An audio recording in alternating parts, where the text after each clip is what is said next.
flag. That's a flag. Awesome drive, man. Awesome drive. It's nice to close out a race like that. That was awesome. This is the Team Blaney Podcast. Welcome, everyone, to 2023 season episode 21 of the Team Blaney Podcast. My name is Adam Rogers, and alongside me is co-host Steve Mez. As always, this podcast is brought to you by fans for fans. Steve and I have been following the drivers of the Blaney racing family for 2 decades, and Team Blaney itself launched on social media in 2014. Each weekly episode of the podcast offers an in-depth analysis of Ryan Blaney's latest NASCAR Cup Series race, plus news, notes, and a lineup of special guests all throughout the year. This week, we break down the number 12 team's run in the Toyota Save Mart 350 at Sonoma Raceway. Steve, welcome back to this episode of the podcast. That's all I have to say. let the therapy let the therapy session begin. Let the healing begin. So, it was a short race. So we've joked that hopefully maybe that means we'll just make this a short episode. It was only about a 2.5 hour race, 2 hours and 40 minutes or so. It was definitely an interesting weekend, and I joked with you a little bit that I wanted to air some grievances about this race. You got to get it out there. Got to get it off your chest. And you might be surprised because these grievances do not include the driver of the number 34 car, does not include the driver of the 14 car, nor the driver of the 99 car that may have also been involved in some of our incidents in this race. If people are loyal listeners, remember last week I really waxed poetic about Sonoma being one of my favorite road course races on the schedule. I said I thought, if they, started getting rid of races, that if they kept Sonoma and Watkins Glen on there, I'd be perfectly fine. They've been my favorite. They're still my favorite.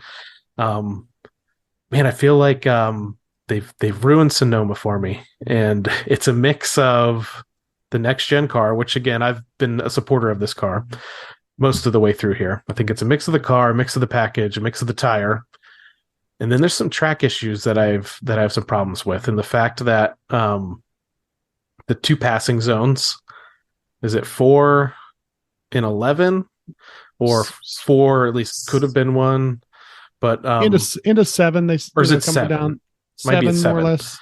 So 11, yeah. It's basically that zone where previously there used to be some rumble strips, there's some runoff area, and there's a wall that kind of juts out. And Fox used to be really good about sticking a camera on that wall. So when you would see those guys hop over the rumble strips, they at the last second have to, yank the car right to, just miss that wall and keep going down. So because of the next gen car, and we saw this at Indy and some other places, they've had to remove rumble strips and things like that, because if cars get over that stuff at high speed, it can just destroy the underbody. And the underbody of these cars are so expensive that they don't want to do that. So instead, they have painted looking. they have a painted area that looks like they're rumble strips when they're not, or turtles or whatever. And they also have a big sponsor logo out there. And while paint on a racetrack is very slippery when cars are in wet conditions, when it's in a dry condition, it basically turns into a huge grip strip. So in an area that there used to be some passing, used to be some excitement, has really just turned off into a giant sweeping corner that they could just hit the paint and keep on going. So they've ruined that corner for me. And turn 11. I don't remember this in this race last year. We saw it in the Xfinity Series race, which I love the fact that, again, I don't have anything against Kyle Larson, but I love the fact that he lost the race, and it's because he hit the tire barriers into 11 and jolted his car so much he lost the steering wheel, and Eric Almirola goes off for a win and has a fun week on Twitter after that. That's the difference between the Cup car and the Xfinity car. Yep. Because you're about to say that they hit that area, right? Yeah, the Cup cars just started moving those tire barriers out of the way. Same deal. There's sponsors and there's paint and stuff inside of turn 11 there. They keep moving the barrels, keep moving them. And they've ruined turn 11 at Sonoma, which is one of the most, slow but exciting places on the course that brought us finishes like what we saw with Tony Stewart and Denny Hamlin, despite the fact that Mike Joy kept saying Tony Stewart and Martin Truex. But Tony's last win, he and Hamlin get together in that corner and Hamlin loses it and Tony goes on to win his last race. Very exciting. There's been other moments in that turn as well. But now because of them being able to move those barriers out of the way, they can just turn right much earlier, get in the paint, get grip, and get going. And it's just the whole experience for me was ruined. And I'll bring up one other thing that's kind of funny. And I don't want to judge this just yet because we're only 2 road course races into the season. But if there was ever a time when we needed some stage breaks, this race may have been it. And I did want to talk to you about that because we're talking about, we take the stage breaks away. It'll make the race natural. It'll change the way they do strategy. I wanted legitimate, maybe you can tell me I'm wrong on this. What has changed in strategy? Because we still have guys staying out to win the stage and get the stage points, and we still have guys pitting early to flip the stage, and I feel like we had the exact same thing happen when we had the stage breaks. Okay. To me, biggest difference is the car is the problem. You talk about tire fall off, and there actually was tire fall off. There was enough that guys who pitted a couple laps before guys could gain 2 to 3 seconds a lap. Yep. Now, mind you, that's sometimes only 3 or 4 laps before the other guys pit. But it did get you to a situation where it was going to be a 3-stop strategy or a 4-stop strategy. The biggest thing is the car, no wheel hop. Yep. Okay. So a lot less problem with, cars going out of control. The guys are able to just grab a gear and go. The shifting of gears, even on the road course, becomes even more important with this car. It's built like a sports car that's supposed to race road courses to begin with. So you see a lot less natural cautions. And we did get a couple near the end. One was for a tire on pit road. Thank God for whoever did that. Yeah. I mean, you had to do it because there's a pit road, but there is a pit road wall and that tire really wasn't going anywhere, but you still had to call it. So the problem was natural cautions. You need to have natural cautions. Thing about stage break cautions is it's a planned situation. We know we're going to get a caution here, and we know we're going to get a caution here, and we're going to set up all of our strategies based on knowing we're going to get those 2 cautions. So if you could have had natural cautions early in the race or somewhere during the first 2 stages, you may have seen some of these strategies play out even more different. But the truth is for our guy, there were 2 or 3 strategy calls, and for as bad as that car was, I know everything worked right. Exactly. The crew chief made the right call at the right time. They were on tires that were only had 4 actual laps of racing on them in front of the guys with fresh tires. Yeah. So they actually were in a decent situation, except for what ends up happening. So it had all kind of great strategy things to it. I saw. I don't think you need natural cautions. Yes, you don't need stage breaks. Stage breaks is, like I said, what stage breaks does more than anything else for these crew chiefs is it makes the plan a lot easier. It makes them all know, okay, why we're going to get a break here, and we're going to get a break here, and we know we split the field a certain way, and we know these ones are going to race for points and stay out. Yes.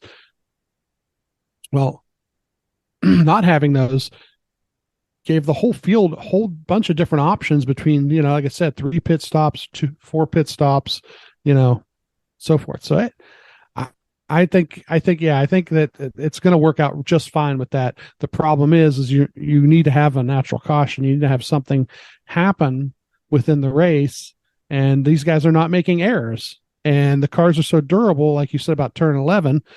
The cars are so durable that every time down there were guys looking to hit that thing and move it over even more because they knew that wouldn't damage the car. So let's move it more, create a better line, Yeah. So I think that's kind of what I was saying on the strategy was, and I think you've kind of explained it a little bit well as to why I perceived it that way, is the fact that the strategy in this race was very much like as if they did have stage breaks, because that was the only point they could really strategize around, was just whether they would stay out for points or not. And you're right. If cautions had come out before or after those points without these stage breaks, then it could have thrown strategy off. But since that didn't happen, to me, the strategy was almost identical to what it would have been if they did have those breaks. So that's unfortunate, well, but yeah, because what happens is everybody has their strategies, yeah, and without any kind of caution, everybody just plays out their strategies. Exactly. till late in the race, we got some natural cautions, and then all of a sudden, everybody's different strategies all started to jumble things up. So most people know me, and I'm not usually especially on this show, I'm not usually the pessimistic or downer guy. But man, I think the fact that the issues that the 12 team had with the car this week, and then paired with the fact that there was one cool battle for a lead at one point between Truex and Hamlin, and then there was one kind of fun restart for some people at the end of this race that maybe saved it a little bit. But it was just really sad to see, as I said, one of my favorite road courses, one of my favorite races of the year, just be such a downer. And I don't know. It's so weird for me because we disagree about how good a race was all the time. And I talk about, well, Steve, there was passing through the field. Weren't you paying attention to all that amazing passing through the field? And I don't think there was. There wasn't this one. So here we are. And so why don't we jump into our recap? And unfortunately for those listening, things aren't going to get any better from the tone that I have right now, but we'll see what we can do. Let's just chalk this up to this happens once in a while. Better for it to happen now than in the last 10 weeks of the year. So let's just, we have this moment, and we'll talk about it, and then we'll just dust it off and forget about it. At practice, he was in Group A, and it was 20 minutes long. They they were like P8 on the fast lap, and the 5 was actually the fastest in that session. Then they were running some lap times that were pretty close to the 19, actually, they told him. And he got a couple laps out there and moved up the board a little bit, and then they kind of like settled back out to, like I said, about 5 laps run. They come off the track, they come back in, and then about 7 minutes to go, they come back out. They run about 10 laps total. Smoked the right front in turn 7 at one point. It just there were some issues, and they didn't really talk a lot on the radio about it. But we'll find out that that night they have a meeting. Then the Group B comes out, and actually, not a lot of the guys in Group B moved up the board that much. Usually the second session, sometimes there's some more grip there and stuff, but not really. Let's see, the 16. Yeah, the 16 was one of the faster ones, and he was still 6/10 back of the 5 car. So that Group B really wasn't as strong as, usually it's like a good mesh, but they weren't as strong as Group A. They do the qualifying here, 15 minutes. Josh says he locked them up in number 4 and number 7. Ryan says it's all chattering all over the place. They come in with 11 minutes left in the qualifying session. Josh tells them we need at least 1 minute going hard off a pit road to start a lap. With 3 minutes left, they come back out. They end up running 2 laps. But Ryan just says, I don't know. It's just struggling the whole time. It was about 15th in that group. The fastest 5 were the 34, 19, 54, 45, and 99. Group B comes out. Their fast 5 was 11, the 17, the 16, the 9, and the 20. And the 11, when they go for the pole, 11 gets the pole. So, the Toyotas, who were horrible at road courses, all of a sudden were really fast. Especially the Gibbs Toyotas, the 19, the 54 up in there.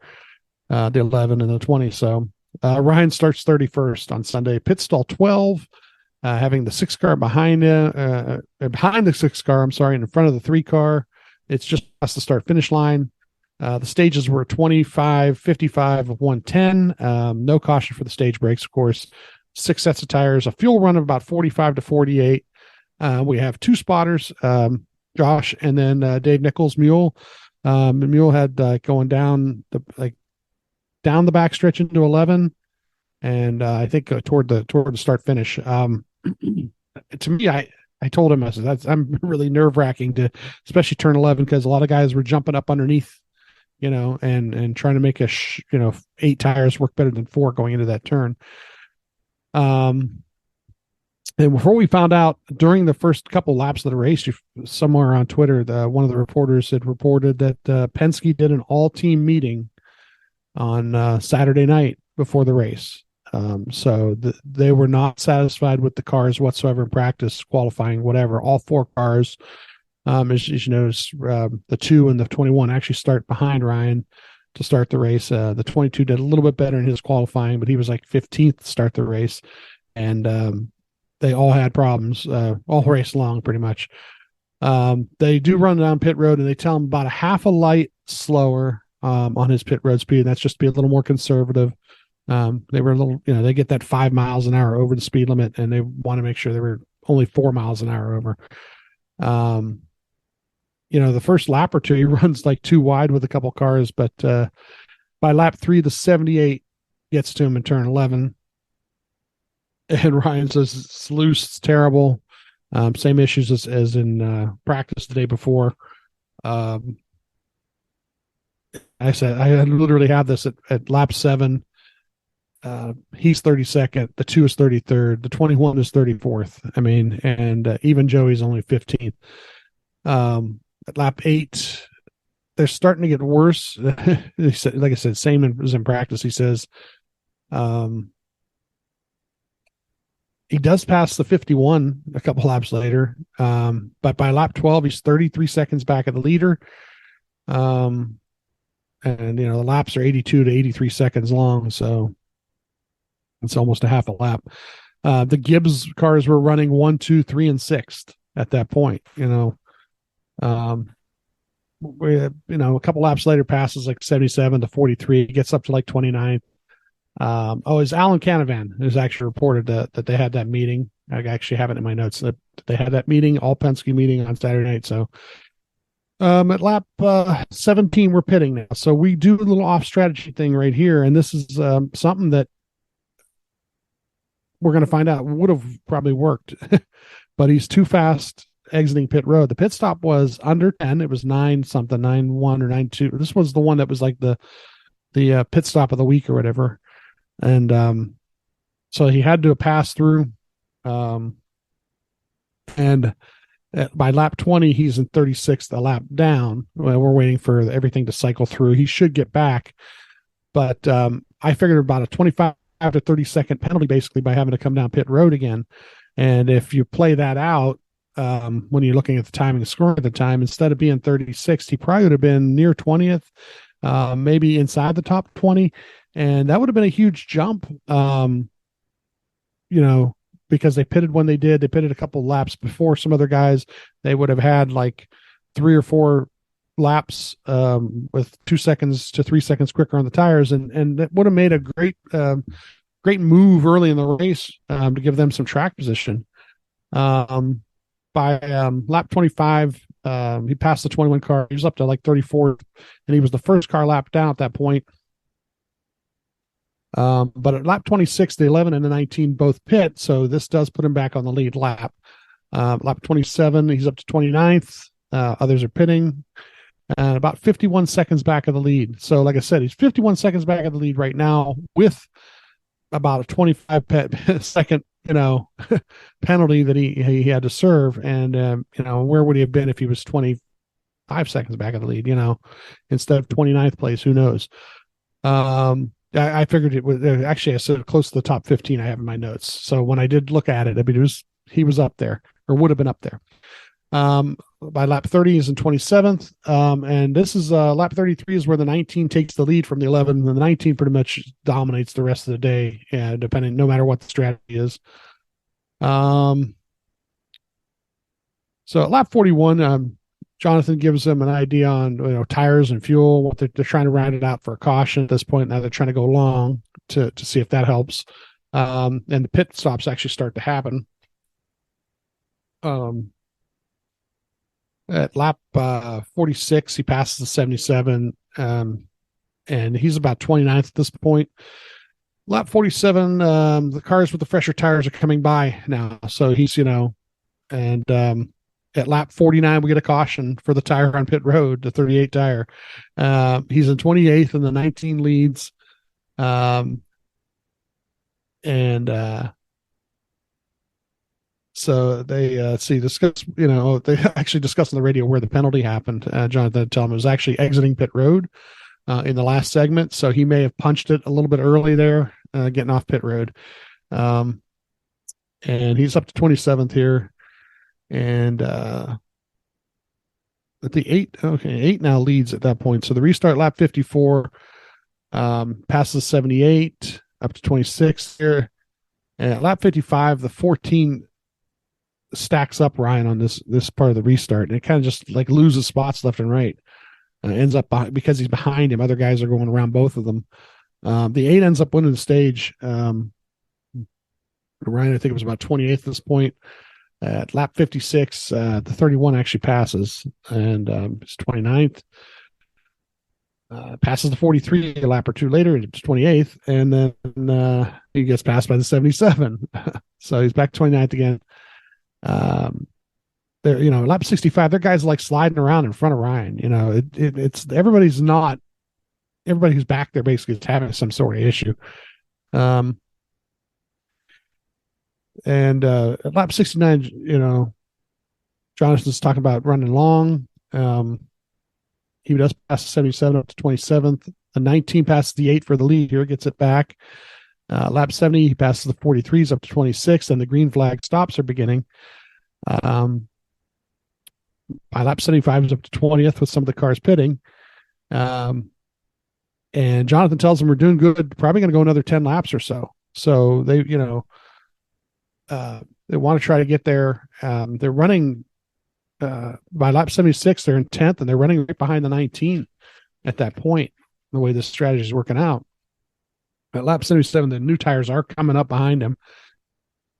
And at lap 80, the 9 is leading at this point. Ryan's back to 17th as some of the new tires came by him. John says, doing good. Give me 5 more laps. They're P15 at this point as some others are pitting, and the 19 is taking the lead. And at lap 85, they do hit. They were 17th at that point. Sorts out to 32nd with the strategy. But now he's faster than a lot of cars in front of him because he's gotten the tires later than everybody else. This is something that they did earlier in the year where if they pit later, their tires are fresher and guys have been out there longer. So he does pass a couple cars in the first couple laps here, gets himself back up to 29th pretty quick. And then at lap 91, we get a caution for the 11 at that start finish line. And he only has 4 laps on the tires at that point. So now the strategy call is stay out, right? Yeah, it just seems so. I know I've been quiet this whole time, but it's just the strategy has been working great. So obviously, good strategy call at the beginning. The speeding penalty kind of kills that a little bit. Here's another opportunity for another good strategy call. Staying out as long as possible, hoping to catch a caution. Okay, they didn't exactly catch it, but they pit, and then a caution comes out quickly, and it's like, man, it's like this is the day. Like this is, It's so weird that the car has been so bad from the, off the truck all the way until now. And that finally, there's not that many laps left. Maybe they can at this point, I was like, hopefully they can just salvage like a top 15 would be awesome. That's the thing is like the optimism went way up, right? I mean, we huge. Really like, and then maybe this is part of the problem. I went from being so low to so incredibly high at this point that what happens, at the remaining parts of this race, I think is why I still kind of feel like I've been kicked in the gut a little bit. Yeah. And that's the thing is like, if they race they race each other properly, we're looking at a top 15. They're going to give some spots. They know there are going to be some fresher tires coming. They know there are going to be a couple cars who are better than they are coming. But when you race like your hair's on fire, and you don't care about your competitors, well, that's what ends up happening. So yeah, I mean, the most leaders that do come in, they have to, because they've got 10 to 18 laps on their tires.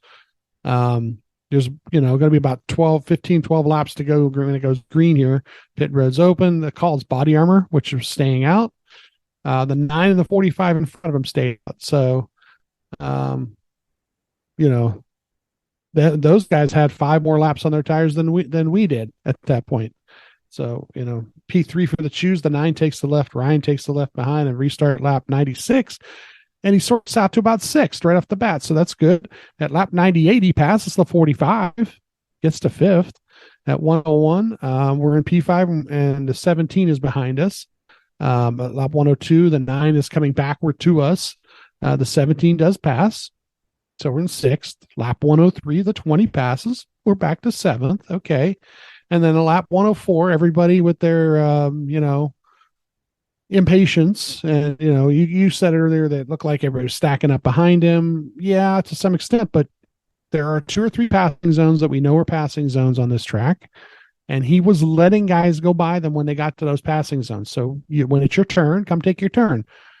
Instead, the 34 and whoever was behind the 34 and the 16 gets by him in turn 7. 16 gets a little impatient and kind of makes a bold move. He makes the move underneath him, but he gets to the spot. Yeah. You watch we're watching the in-car all day long, and when guys get to the spot, they get to the spot. And they might get a little bump from behind afterward, but 9 times out of 10, that just moves the guy out a little away from you a little further than anything else. So he gets the spot, but then what happens behind Ryan, and some people said it was the 34, some people said it was the car behind the 34, which I haven't went back and looked at yet, but there may have been another guy who helped the 34 into Ryan, but it totally spins him out. And by the time that sorts out, he's like 21st or 22nd going down the back stretch down into 11. And I thought I was disappointed then. Yeah. And lap 105 starts and he's going up the hill. After the start finish line, they go left and up the hill underneath that bridge. And the next thing you know, the 14, maybe the 99 helping the 14. And they push Ryan way off the right-hand side off into the grass over there. And he's back to 31st at that point. And, where we started. Yeah. The 19 who made his way up. He had the fresh tires. He had the best car. He patiently picked his way through everything and got there. He wins the race. And Ryan basically gets on the radio and just says, that sucks. And, Jonathan says, we learned a lot this weekend. So whatever that all team meeting was, I'm sure between now and Chicago, and it might not matter as much at Chicago, but some of the road courses down the line, you'll see some changes that, but they've been better at most road courses last year with this newer car. I mean, look how they ran at Indy, We'll see what the next couple road courses look like, but let's just put this one in the rearview mirror. It was one bad weekend. It sure hurt the points standings a little bit, but we know once we get to some normal tracks and normal racing, we'll get that back. Yeah, not a ton to analyze. The only thing I'll say about the 34, just to give it a little bit of context and not give him, not excuse his actions or whatever had happened there, was the 34 was running really well all day.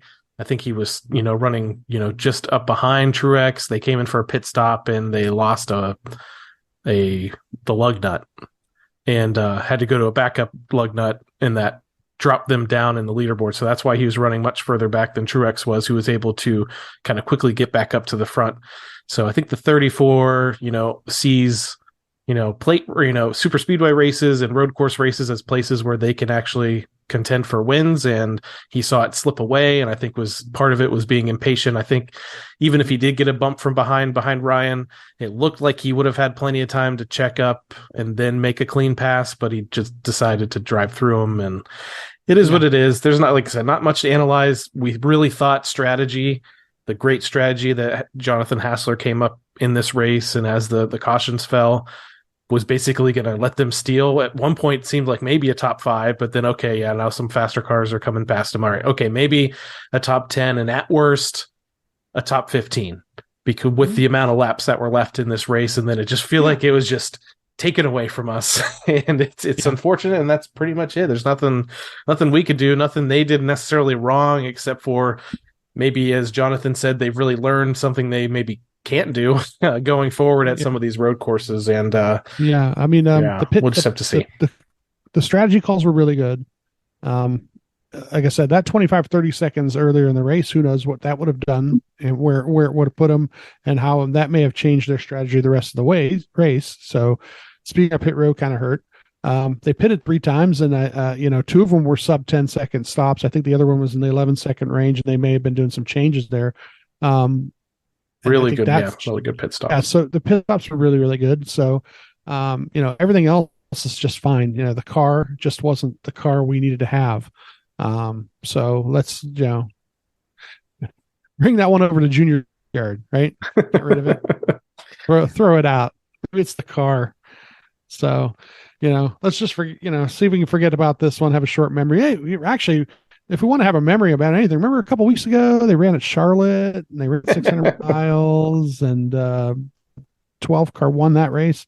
So, we just got to remember that kind of stuff. This is one for the history books, and we'll just get rid of the book on this one.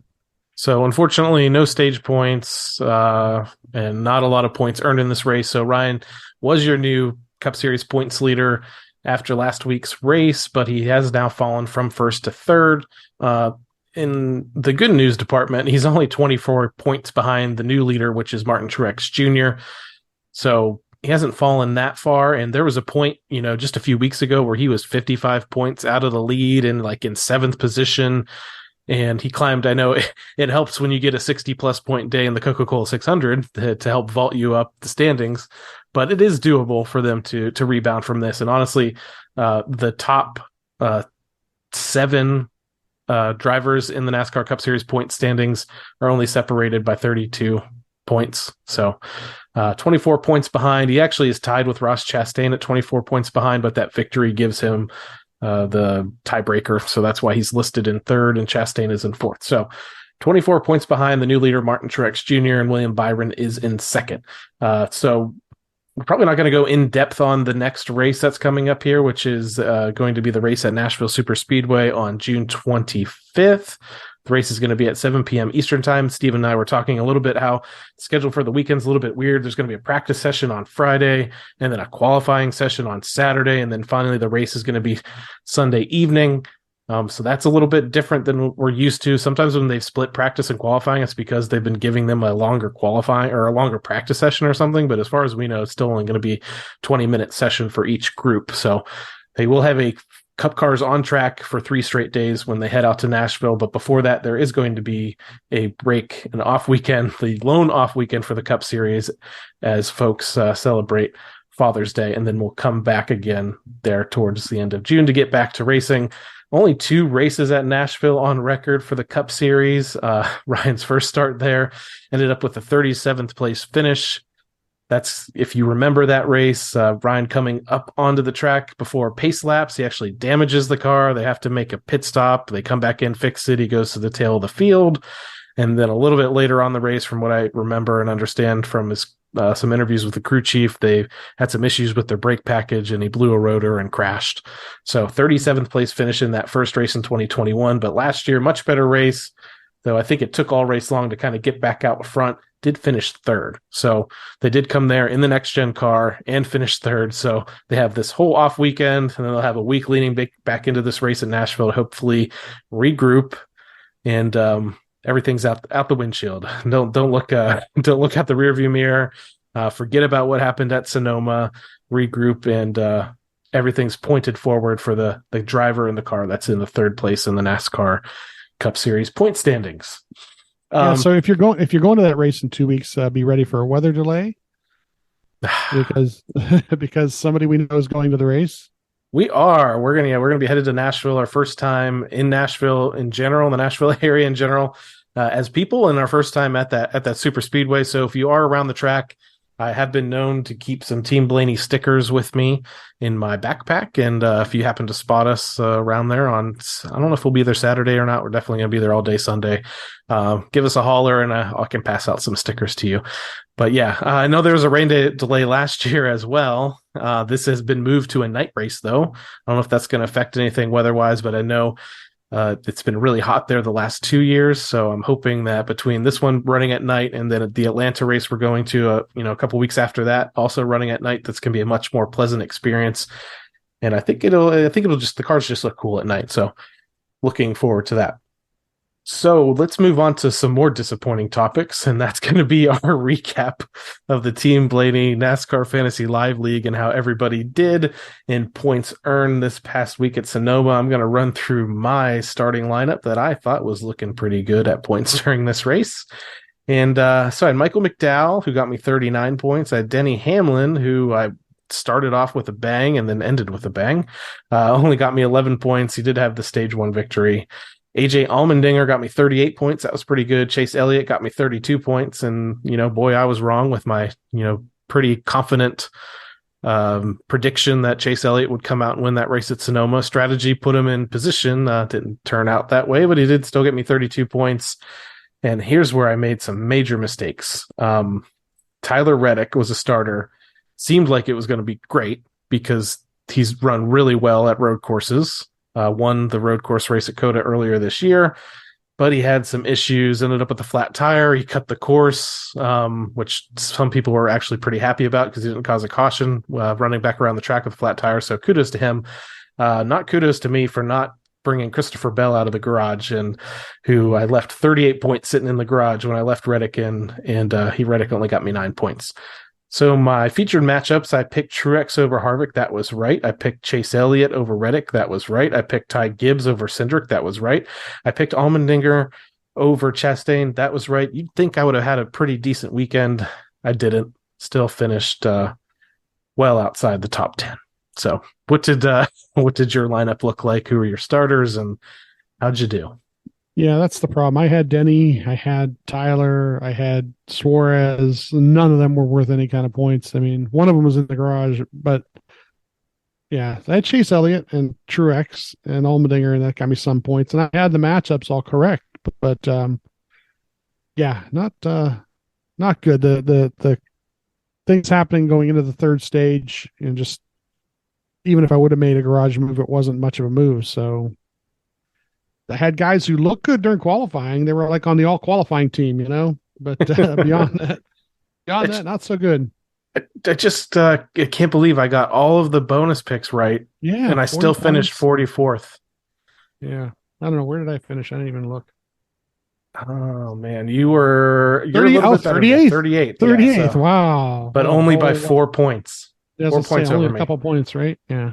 So crazy. It's crazy what it was to just get into the top 10 in this. You only needed about 200 points or so.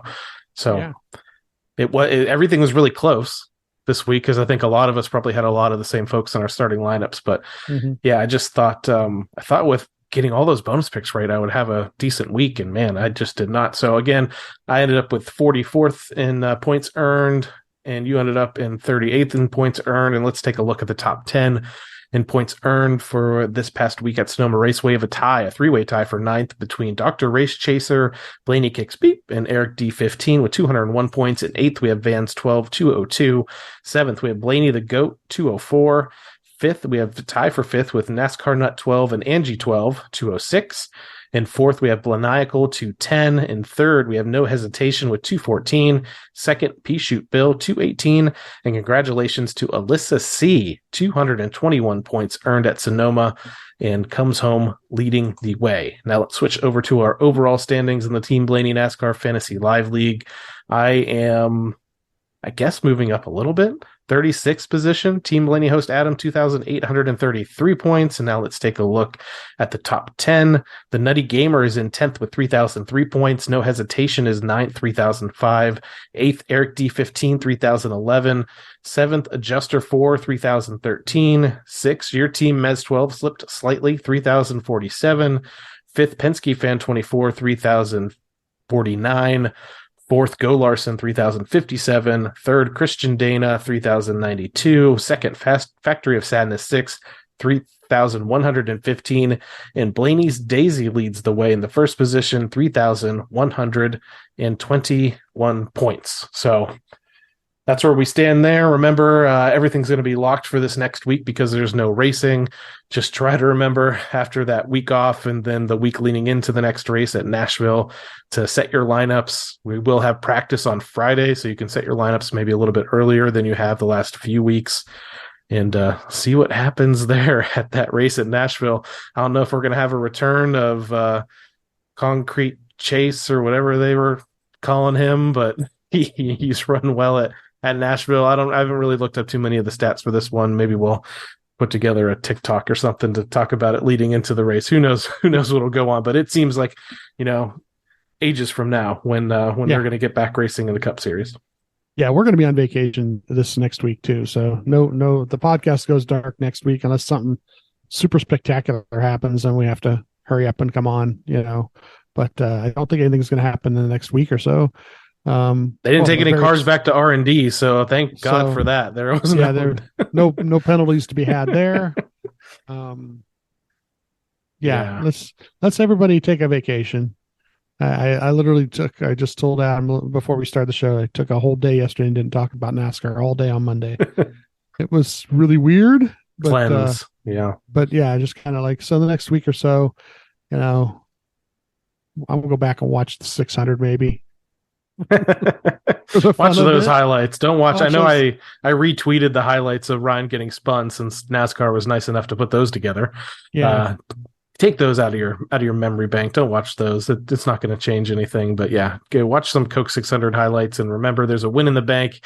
Got a driver sitting third in the driver's points. We're not.